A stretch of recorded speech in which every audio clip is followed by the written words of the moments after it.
You've always been there. You've always given. You've always taken on what others didn't want to carry. And then one day, something shifts inside you. Not with shouting, not with blame, with silence. A different kind of silence.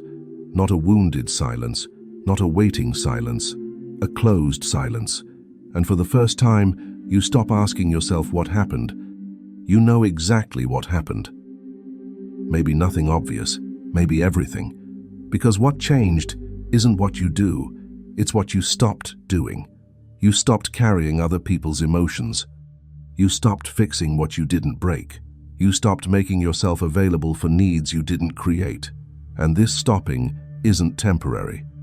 It's a boundary that formed where there had never been one before. A boundary you didn't even know was possible, and one that no one around you knows how to cross. You felt it. Someone close to you pushes, and it no longer reaches you. Apologies slide past without leaving a mark.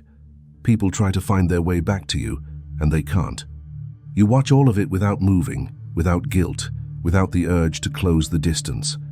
And something in you realizes this isn't coldness, it's something else, something deeper, something more final, something you didn't have a name for.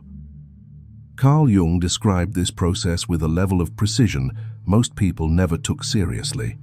He observed that when a force is pushed too far, it eventually creates its exact opposite. You gave without limits, absorbed without pause, erased your own needs over and over again.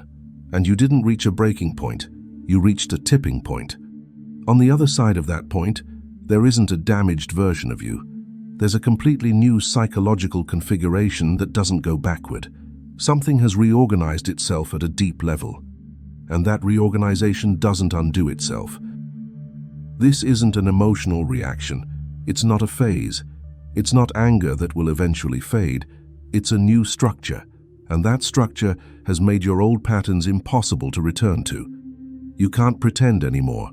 You can't absorb anymore. You can't go back to who you were. The connection that once gave others access to you has been structurally cut. Nothing passes through that boundary anymore. And that's where everything becomes clear. In this video, you're going to understand exactly what happened inside you. Why this threshold, once crossed, is permanent. And why, according to Carl Jung, this transformation was inevitable from the very beginning. What no one saw coming. Most people around you didn't see the moment something changed in you, not because you were subtle, but because they weren't looking in the right place. They were looking for a trigger, an argument, a betrayal, a specific moment where everything would have shifted, and they found nothing. Because what happened doesn't look like what people imagine when they think of a psychological break. Carl Jung had a way of understanding the human psyche that went far beyond surface-level emotions. He saw that the psyche isn't a linear system. It doesn't slowly break under pressure.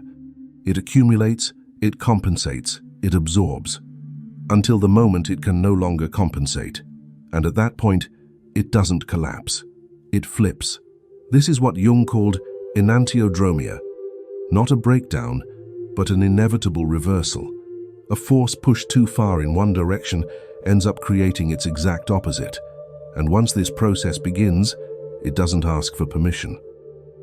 What the people around you didn't understand is that every time you absorbed things without saying a word, every time you gave in when you should have stood your ground, every time you erased your own needs to maintain a peace that wasn't even yours, you weren't adapting.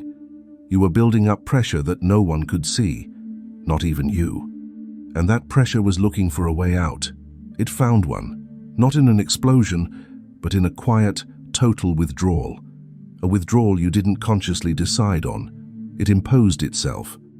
Like something undeniable you could no longer ignore.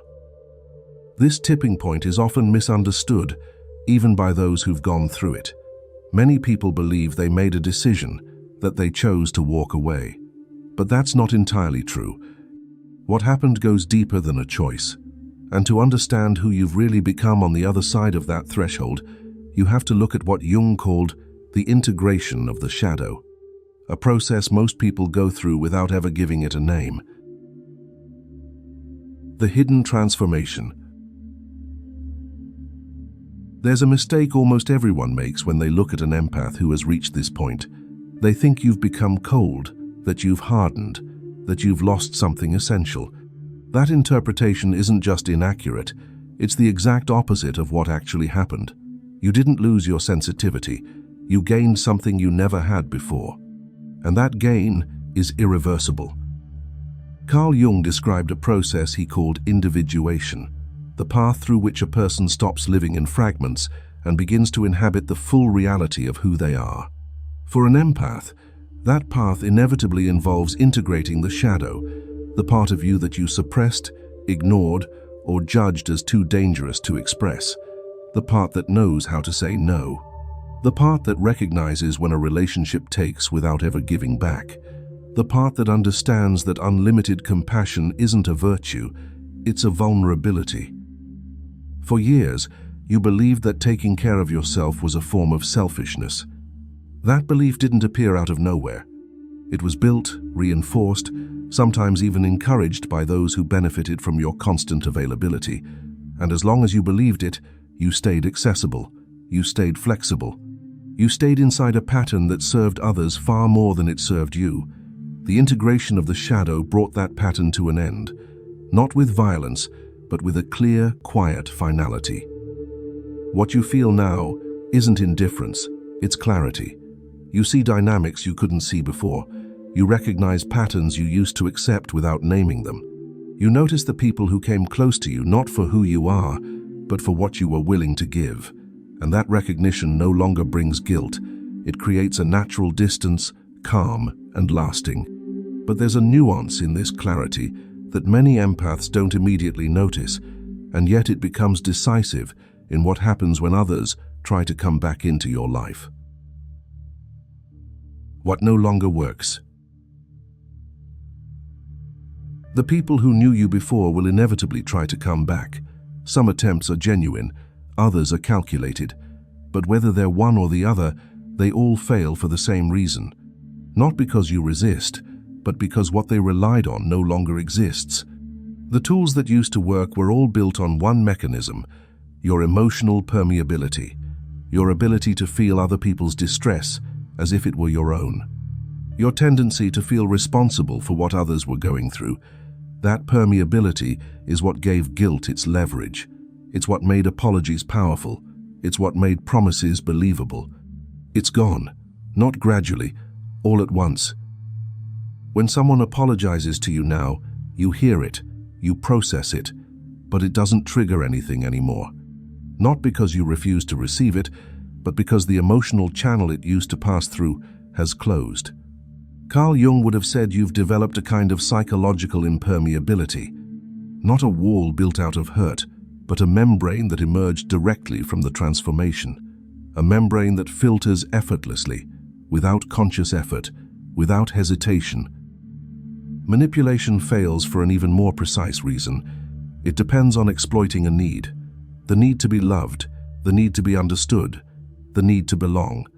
Those needs were real in you, but they were also the entry points some people used. Since the transformation, those needs have reorganized. They're no longer looking to be met by just anyone. And that shift removes the leverage manipulators once had. They're pushing on a door that no longer opens from that side.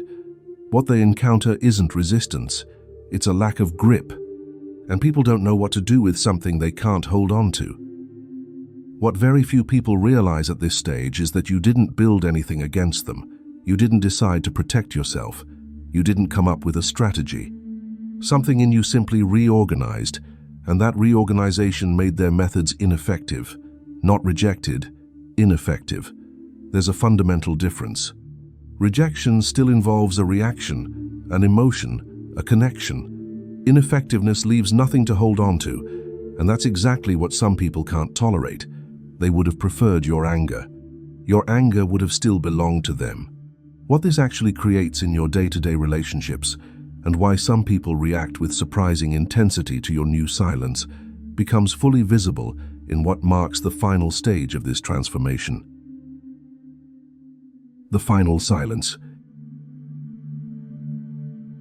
Carl Jung spoke of an inner center of gravity, a grounding point that no longer depends on what others think, say, or do. A place from which a person can observe relational dynamics without being trapped in them. You've reached that point, and nothing from here on out pulls you away from it. You're no longer trying to be understood by everyone. That might sound simple, but it isn't. For years, an invisible part of your energy was spent explaining who you were, clearing up misunderstandings, justifying yourself in the face of judgment, trying to convince people who didn't really see you. All of that was built on a need for external validation you had never truly questioned.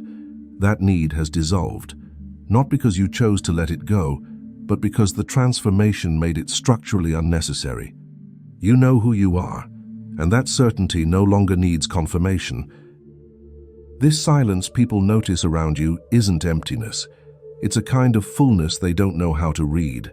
Some interpret it as arrogance, others as coldness, others still as a wound you refuse to show. None of those interpretations are accurate. This silence is the signature of a psyche that no longer needs noise to exist. And it's exactly this silence that unsettles people the most, because it reflects something back to them they don't want to face, something they've been postponing for a long time. Carl Jung observed that people who reach this state don't disappear socially. They don't run away from others. They simply stop betraying themselves to be liked. And that shift is perceived by others, at an unconscious level, as something immovable, something that can't be negotiated with, something that can't be bypassed. You don't need to announce your transformation. It shows up in every interaction, in every silence, in every calm refusal to take part in what no longer aligns with you.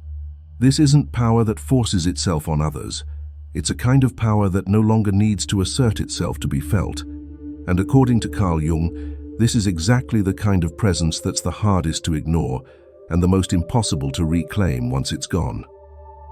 What few people realize at this stage is that the question isn't really the one they thought they were asking anymore.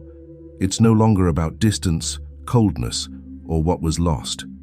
It's something quieter than that, a different way of perceiving what's happening around you, not with detachment, but with an attention that no longer scatters. You start noticing things you didn't see before, not because you've suddenly become more aware in some dramatic, eye-opening way, but because you're carrying less. And when you carry less, you see more. You see what people do with their own lack. You see what relationships are hiding beneath the surface. You see what you used to accept without ever naming it. This kind of perception doesn't make things easier. It makes them more accurate. And sometimes, in that silence that has settled in, there's something that feels like space, not an emptiness to fill, not an absence to explain, something more neutral, more open, an inner space you may have never really had the time to inhabit before. Carl Jung would say that this is exactly where something essential can finally exist. Not what others expected from you, but who you are, free from the pressure of their gaze. And you? When was the exact moment you realized some people no longer deserved access to you? A sentence? A situation? A look? Share your experience in the comments. What you went through might be exactly what someone else is trying to put into words.